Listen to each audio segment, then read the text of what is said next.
ಯೋಹಾನನ ಬರೆದ ಸುವಾರ್ತೆ 4ನೇ ಅಧ್ಯಾಯ. ಯೇಸುವು ಸಮಾರ್ಯದ ಸ್ತ್ರೀಯು ಯೇಸು ಯೋಹಾನಗಿಂತ ಹೆಚ್ಚು ಶಿಷ್ಯರನ್ನು ಮಾಡಿಕೊಂಡು ಬ್ಯಾಪ್ತಿಸ ಮಾಡಿಸುತ್ತಿದ್ದನು. ಫರಿಸಾಯರು ಕೇಳಿದ್ದಾದರೆಂದು ಕರ್ತನಿಗೆ ಗೊತ್ತಾಯಿತು. ಆದಾಗ್ಯೂ ಬ್ಯಾಪ್ತಿಸ ಮಾಡಿಸಿದ್ದಾತನು ಯೇಸು ಅಲ್ಲ, ಆದರೆ ಆತನ ಶಿಷ್ಯರು ಮಾಡಿಸುತ್ತಿದ್ದರು. ಆಗ ಆತನು ಯೂದಾಯವನ್ನು ಬಿಟ್ಟು ಗಲಿಲಾಯಕ್ಕೆ ತಿರುಗಿ ಹೊರಟು ಹೋದನು. ಮತ್ತು ಆತನು ಸಮಾರ್ಯದ ಮಾರ್ಗವಾಗಿ ಹೋಗಬೇಕಾದದ್ದು ಅವಶ್ಯವಾಗಿತ್ತು. ಆಗ ಯಾಕೋಬನು ತನ್ನ ಮಗನಾದ ಯೋಸೇಫನಿಗೆ ಕೊಟ್ಟ ಭೂಮಿಯ ಸಮೀಪದಲ್ಲಿರುವ ಸಮಾರ್ಯದ ಸಿಕಾರ್ ಎಂಬ ಪಟ್ಟಣಕ್ಕೆ ಆತನು ಬಂದನು. ಅಲ್ಲಿ ಯಾಕೋಬನ ಬಾವಿ ಇತ್ತು. ಯೇಸು ಪ್ರಯಾಣದಿಂದ ಆಯಾಸಗೊಂಡಿರಲಾಗಿ ಆ ಬಾವಿಯ ಬಳಿಯಲ್ಲಿ ಹಾಗೆಯೇ ಕುಳಿತುಕೊಂಡನು. ಆಗ ಸುಮಾರು 6ನೇ ತಾಸಾಗಿತ್ತು, ಅಂದರೆ ಮಧ್ಯಾಹ್ನ 12 ಗಂಟೆಯಾಗಿತ್ತು. ಆಗ ಸಮಾರ್ಯದೊಬ್ಬ ಸ್ತ್ರೀಯು ನೀರು ಸೇದುವುದಕ್ಕಾಗಿ ಬಂದಳು. ಯೇಸು ಆಕೆಗೆ, ನನಗೆ ಕುಡಿಯುವುದಕ್ಕೆ ಕೊಡು ಅಂದನು. ಯಾಕೆಂದರೆ ಆತನ ಶಿಷ್ಯರು ಆಹಾರವನ್ನು ಕೊಂಡುಕೊಳ್ಳುವುದಕ್ಕಾಗಿ ಪಟ್ಟಣದೊಳಗೆ ಹೋಗಿದ್ದರು. ಅದಕ್ಕೆ ಆ ಸಮಾರ್ಯದ ಸ್ತ್ರೀಯು ಆತನಿಗೆ, ನೀನು ಯೆಹೂದ್ಯನಾಗಿದ್ದು ಕುಡಿಯುವುದಕ್ಕೆ ಕೊಡು ಎಂದು ಸಮಾರ್ಯದ ಸಿರಿಯಾದ ನನ್ನಿಂದ ಕೇಳುವುದು ಹೇಗೆ? ಯಾಕೆಂದರೆ ಯೆಹೂದ್ಯರು ಸಮಾರ್ಯದವರೊಂದಿಗೆ ಒಕ್ಕು ಬಳಕೆ ಮಾಡುವುದಿಲ್ಲವಲ್ಲ ಅಂದಳು. ಯೇಸು ಪ್ರತ್ಯುತ್ತರವಾಗಿ ಆಕೆಗೆ, ದೇವರ ದಾನವೇನೆಂಬುದು ಮತ್ತು ನನಗೆ ಕುಡಿಯುವುದಕ್ಕೆ ಕೊಡು ಎಂದು ನಿನ್ನನ್ನು ಕೇಳಿದಾತನು ಯಾರೆಂಬುದು ನಿನಗೆ ತಿಳಿದಿದ್ದರೆ ನೀನು ಆತನನ್ನು ಕೇಳುತ್ತಿದ್ದಿ. ಆತನು ನಿನಗೆ ಜೀವಕರವಾದ ನೀರನ್ನು ಕೊಡುತ್ತಿದ್ದನು ಎಂದು ಹೇಳಿದನು. ಆ ಸ್ತ್ರೀಯು ಆತನಿಗೆ, ಅಯ್ಯ, ಸೇದುವುದಕ್ಕೆ ನಿನಗೆ ಏನೂ ಇಲ್ಲ ಮತ್ತು ಬಾವಿ ಆಳವಾಗಿದೆ. ಹೀಗಿರುವಲ್ಲಿ ಆ ಜೀವಕರವಾದ ನೀರು ನಿನಗೆ ಎಲ್ಲಿಂದ ಬಂತು? ತಾನು ತನ್ನ ಮಕ್ಕಳು ತನ್ನ ದನಗಳು ಈ ಬಾವಿಯಿಂದ ಕುಡಿದು ನಮಗೆ ಅದನ್ನು ಕೊಟ್ಟ ನಮ್ಮ ತಂದೆಯಾದ ಯಾಕೋಬನಿಗಿಂತ ನೀನು ದೊಡ್ಡವನೋ ಅಂದಳು. ಯೇಸು ಪ್ರತ್ಯುತ್ತರವಾಗಿ ಆಕೆಗೆ, ಈ ನೀರನ್ನು ಕುಡಿಯುವ ಪ್ರತಿಯೊಬ್ಬನಿಗೆ ತಿರುಗಿ ನೀರಡಿಕೆಯಾಗುವುದು. ಆದರೆ ನಾನು ಕೊಡುವ ನೀರನ್ನು ಕುಡಿಯುವವನಿಗೆ ಎಂದಿಗೂ ನೀರಡಿಕೆಯಾಗುವುದಿಲ್ಲ. ಯಾಕೆಂದರೆ ನಾನು ಅವನಿಗೆ ಕೊಡುವ ನೀರು ಅವನಲ್ಲಿ ನಿತ್ಯ ಜೀವಕ್ಕೆ ಉಕ್ಕುವ ನೀರಿನ ಬಾವಿಯಾಗಿರುವುದು ಅಂದನು. ಆ ಸ್ತ್ರೀಯು ಆತನಿಗೆ, ಅಯ್ಯ, ನನಗೆ ನೀರಡಿಕೆಯಾಗದಂತೆಯೂ ನೀರು ಸೇದುವುದಕ್ಕೆ ನಾನು ಇಲ್ಲಿಗೆ ಬಾರದಂತೆಯೂ ನನಗೆ ಆ ನೀರನ್ನು ಕೊಡು ಅಂದಳು. ಯೇಸು ಆಕೆಗೆ, ಹೋಗಿ ನಿನ್ನ ಗಂಡನನ್ನು ಕರೆದುಕೊಂಡು ಇಲ್ಲಿಗೆ ಬಾ ಅಂದನು. ಆಗ ಆ ಸ್ತ್ರೀಯು ಪ್ರತ್ಯುತ್ತರವಾಗಿ, ನನಗೆ ಗಂಡನಿಲ್ಲ ಅಂದಳು. ಯೇಸು ಆಕೆಗೆ, ನನಗೆ ಗಂಡನಿಲ್ಲ ಎಂದು ನೀನು ಹೇಳಿದ್ದು ಸರಿಯೇ. ಯಾಕೆಂದರೆ ನಿನಗೆ 5 ಮಂದಿ ಗಂಡಂದಿರಿದ್ದರು ಮತ್ತು ಈಗ ನಿನಗಿರುವವನು ನಿನ್ನ ಗಂಡನಲ್ಲ. ಆ ವಿಷಯದಲ್ಲಿ ನೀನು ಹೇಳಿದ್ದು ಸತ್ಯವಾದದ್ದು ಅಂದನು.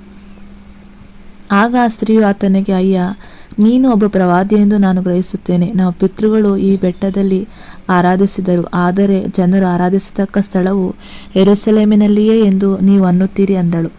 ಯೇಸು ಆಕೆಗೆ, ಸ್ತ್ರೀಯೇ, ನನ್ನನ್ನು ನಂಬು. ಈ ಬೆಟ್ಟದಲ್ಲಿ ಆಗಲಿ ಯೆರೂಸಲೇಮಿನಲ್ಲಿ ಆಗಲಿ ನೀವು ತಂದೆಯನ್ನು ಆರಾಧಿಸದೇ ಇರುವ ಗಳಿಗೆ ಬರುತ್ತದೆ. ನೀವು ಅರಿಯದೇ ಇರುವುದನ್ನು ಆರಾಧಿಸುತ್ತೀರಿ, ನಾವು ಅರಿತಿರುವುದನ್ನೇ ಆರಾಧಿಸುತ್ತೇವೆ, ಯಾಕಂದರೆ ರಕ್ಷಣೆಯು ಯೆಹೂದ್ಯರಿಂದಲೇ. ಆದರೆ ನಿಜವಾದ ಆರಾಧಕರು ತಂದೆಯನ್ನು ಆತ್ಮದಲ್ಲಿ ಸತ್ಯದಿಂದಲೂ ಆರಾಧಿಸುವ ಗಳಿಗೆಯೂ ಬರುತ್ತವೆ. ಅದು ಈಗಲೇ ಬಂದಿದೆ, ಯಾಕಂದರೆ ತನ್ನನ್ನು ಆರಾಧಿಸುವುದಕ್ಕೆ ತಂದೆಯು ಅಂಥವರನ್ನು ಹುಡುಕುತ್ತಾನೆ. ದೇವರು ಆತ್ಮನಾಗಿದ್ದಾನೆ ಮತ್ತು ಆತನನ್ನು ಆರಾಧಿಸುವವರು ಆತ್ಮದಿಂದಲೂ ಸತ್ಯದಿಂದಲೂ ಆರಾಧಿಸತಕ್ಕದ್ದು ಅಂದನು. ಆ ಸ್ತ್ರೀಯು ಆತನಿಗೆ, ಕ್ರಿಸ್ತನೆಂದು ಕರೆಯಲ್ಪಟ್ಟ ಮೆಸ್ಸಿಯನು ಬರುತ್ತಾನೆಂದು ನಾನು ಬಲ್ಲೆನು. ಆತನು ಬಂದಾಗ ನಮಗೆ ಎಲ್ಲವುಗಳನ್ನು ತಿಳಿಯಪಡಿಸುವನು ಅಂದಳು. ಯೇಸು ಆಕೆಗೆ, ನಿನ್ನೊಂದಿಗೆ ಮಾತನಾಡುವ ನಾನೇ ಆತನು ಅಂದನು. ಅಷ್ಟರೊಳಗೆ ಆತನ ಶಿಷ್ಯರು ಬಂದು ಆತನು ಆ ಸ್ತ್ರೀಯೊಂದಿಗೆ ಮಾತನಾಡಿದನೆಂದು ಆಶ್ಚರ್ಯಪಟ್ಟರು. ಆದಾಗ್ಯೂ ನಿನಗೆ ಏನು ಬೇಕು, ಇಲ್ಲವೇ ಆಕೆಯೊಂದಿಗೆ ಯಾಕೆ ಮಾತನಾಡುತ್ತಿ ಎಂದು ಒಬ್ಬನಾದರೂ ಕೇಳಲಿಲ್ಲ.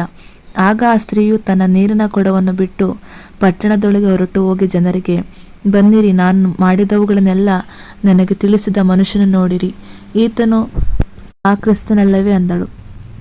ಆಗ ಅವರು ಪಟ್ಟಣದಿಂದ ಆತನ ಬಳಿಗೆ ಹೊರಟು ಬಂದರು.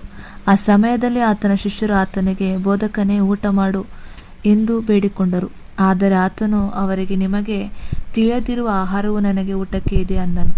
ಆದ್ದರಿಂದ ಶಿಷ್ಯರು ಊಟ ಮಾಡುವುದಕ್ಕೆ ಯಾರಾದರೂ ಆತನಿಗೆ ಏನಾದರೂ ತಂದು ಕೊಟ್ಟರೋ ಎಂದು ಒಬ್ಬರಿಗೊಬ್ಬರು ಮಾತನಾಡಿಕೊಂಡರು. ಆದರೆ ಯೇಸು ಅವರಿಗೆ, ನನ್ನನ್ನು ಕಳಿಸಿದ ಆತನ ಚಿತ್ತವನ್ನು ನೆರವೇರಿಸಿ ಆತನ ಕೆಲಸವನ್ನು ಪೂರೈಸುವುದೇ ನನ್ನ ಆಹಾರ ಅಂದನು. ನೀವು ಸುಗ್ಗಿಯು ಬರುವುದಕ್ಕೆ ಇನ್ನೂ 4 ತಿಂಗಳುಗಳು ಇವೆ ಎಂದು ಹೇಳುತ್ತೀರಲ್ಲವೋ? ಮತ್ತಿಗೋ, ನಿಮ್ಮ ಕಣ್ಣುಗಳನ್ನು ಮೇಲಕ್ಕೆತ್ತಿ ಹೊಲಗಳನ್ನು ನೋಡಿರಿ, ಯಾಕೆಂದರೆ ಅವು ಈಗಾಗಲೇ ಬೆಳ್ಳಗಾಗಿ ಕೊಯ್ಲಿಗೆ ಬಂದವೆ ಎಂದು ನಾನು ನಿಮಗೆ ಹೇಳುತ್ತೇನೆ.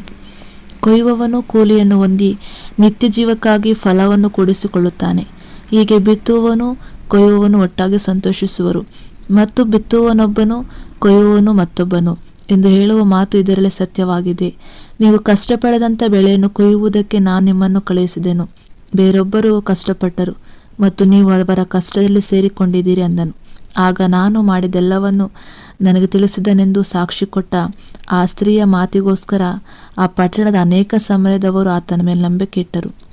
ಈಗ ಆ ಸಮರ್ಯದವರು ಆತನ ಬಳಿಗೆ ಬಂದಾಗ ಆತನು ತಮ್ಮೊಂದಿಗೆ ಇರಬೇಕೆಂದು ಆತನನ್ನು ಬೇಡಿಕೊಳ್ಳಲು ಆತನು 2 ದಿವಸ ಅಲ್ಲೇ ಹೇಳಿಕೊಂಡನು. ಮತ್ತು ಇನ್ನೂ ಹೆಚ್ಚು ಜನರು ಆತನ ಸ್ವಂತ ಮಾತಿಗೋಸ್ಕರ ಆತನನ್ನು ನಂಬಿದರು. ಮತ್ತು ಆ ಸ್ತ್ರೀಗೆ, ನಾವು ಈಗ ನಂಬುವುದು ನಿನ್ನ ಮಾತಿನಿಂದಲ್ಲ, ಏಕೆಂದರೆ ನಾವೇ ಸ್ವತಃ ಈತನ ಮಾತನ್ನು ಕೇಳಿದ್ದೇವೆ ಮತ್ತು ಈತನು ನಿಜವಾಗಿಯೂ ಲೋಕರಕ್ಷಕನಾದ ಯೇಸು ಕ್ರಿಸ್ತನೆಂದು ಬಲ್ಲೆವು ಅಂದರು. 2 ದಿವಸಗಳಾದ ಮೇಲೆ ಆತನು ಅಲ್ಲಿಂದ ಹೊರಟು ಗಲಿಲಾಯಕ್ಕೆ ಹೋದನು, ಏಕೆಂದರೆ ಪ್ರವಾದಿಗೆ ತನ್ನ ಸ್ವಂತ ಊರಿನಲ್ಲಿ ಸನ್ಮಾನವಿಲ್ಲವೆಂದು ಯೇಸು ತಾನೇ ಸಾಕ್ಷಿ ಹೇಳಿದನು. ಗಲಿಲಾಯದವರು ಯೆರೂಸಲೇಮಿನ ಹಬ್ಬಕ್ಕೆ ಹೋದಾಗ ಆತನು ಅಲ್ಲಿ ಮಾಡಿದವುಗಳನ್ನೆಲ್ಲ ಅವರು ನೋಡಿದ್ದರಿಂದ ಆತನು ಗಲಿಲಾಯಕ್ಕೆ ಬಂದಾಗ ಆತನನ್ನು ಸ್ವೀಕರಿಸಿದರು. ಯೇಸು ಒಬ್ಬ ಪ್ರಧಾನನ ಮಗನನ್ನು ಸ್ವಸ್ಥ ಮಾಡಿತು. ಹೀಗೆ ಯೇಸು ತಾನು ನೀರನ್ನು ದ್ರಾಕ್ಷಾರಸವನ್ನಾಗಿ ಮಾಡಿದ ಗಲಿಲಾಯದ ಕಾನಾನಿಗೆ ತಿರುಗಿ ಬಂದನು. ಆಗ ಕಪೆರ್ನೌಮಿನಲ್ಲಿದ್ದ ಒಬ್ಬ ಪ್ರಧಾನನ ಮಗನು ಅಸ್ವಸ್ಥನಾಗಿದ್ದನು. ಯೇಸು ಯೂದಾಯದಿಂದ ಗಲಿಲಾಯಕ್ಕೆ ಬಂದನೆಂದು ಅವನು ಕೇಳಿದಾಗ ಆತನ ಬಳಿಗೆ ಹೋಗಿ ಆತನು ಬಂದು ತನ್ನ ಮಗನನ್ನು ಸ್ವಸ್ಥಪಡಿಸಬೇಕೆಂದು ಆತನನ್ನು ಬೇಡಿಕೊಂಡನು, ಏಕೆಂದರೆ ಅವನು ಸಾಯುವಾಗಿದ್ದನು. ಯೇಸು ಅವನಿಗೆ, ನೀವು ಸೂಚಕ ಕಾರ್ಯಗಳನ್ನು ಅದ್ಭುತ ಕಾರ್ಯಗಳನ್ನು ನೋಡದ ಹೊರತು ನಂಬುವುದೇ ಇಲ್ಲ ಅಂದನು. ಆಗ ಪ್ರಧಾನನು ಆತನಿಗೆ, ಅಯ್ಯ, ನನ್ನ ಮಗನು ಸಾಯುವುದಕ್ಕೆ ಮೊದಲು ಬರಬೇಕು ಅಂದನು. ಯೇಸು ಅವನಿಗೆ, ನೀನು ಹೋಗು, ನಿನ್ನ ಮಗನು ಬದುಕಿದ್ದಾನೆ ಅಂದನು. ಮತ್ತು ಆ ಮನುಷ್ಯನು ಯೇಸು ಹೇಳಿದ ಮಾತನ್ನು ನಂಬಿ ಹೊರಟು ಹೋದನು. ಹೀಗೆ ಅವನು ಹೋಗುತ್ತಿರುವಾಗ ಅವನ ಸೇವಕರು ಅವನನ್ನು ಸಂಧಿಸಿ, ನಿನ್ನ ಮಗನು ಬದುಕಿದ್ದನು ಎಂದು ಅವನಿಗೆ ಹೇಳಿದರು. ಆಗ ಅವನು ಯಾವ ಗಳಿಗೆಯಲ್ಲಿ ಅವನಿಗೆ ಗುಣವಾಗತೊಡಗಿತು ಎಂದು ಅವರನ್ನು ವಿಚಾರಿಸಿದಾಗ ಅವರು, ನಿನ್ನೆ 7ನೇ ತಾಸಿನಲ್ಲಿ ಜ್ವರವು ಅವನನ್ನು ಬಿಟ್ಟಿತು ಎಂದು ಅವನಿಗೆ ಹೇಳಿದರು. ಹೀಗೆ ನಿನ್ನ ಮಗನು ಬದುಕಿದ್ದಾನೆ ಎಂದು ನನಗೆ ಹೇಳಿದ ಗಳಿಗೆಯಲ್ಲಿಯೇ ಅದು ಆಯಿತೆಂದು ತಂದೆಯು ತಿಳಿದುಕೊಂಡು ತಾನು ತನ್ನ ಮನೆಯವರೆಲ್ಲರೂ ನಂಬಿದರು. ಯೇಸು ಯೂದಾಯದಿಂದ ಗಲಿಲಾಯಕ್ಕೆ ಬಂದ ಮೇಲೆ ತಿರುಗಿ ಮಾಡಿದ 2ನೇ ಅದ್ಭುತ ಕಾರ್ಯವು ಇದಾಗಿದೆ. ಆಮೇನ್.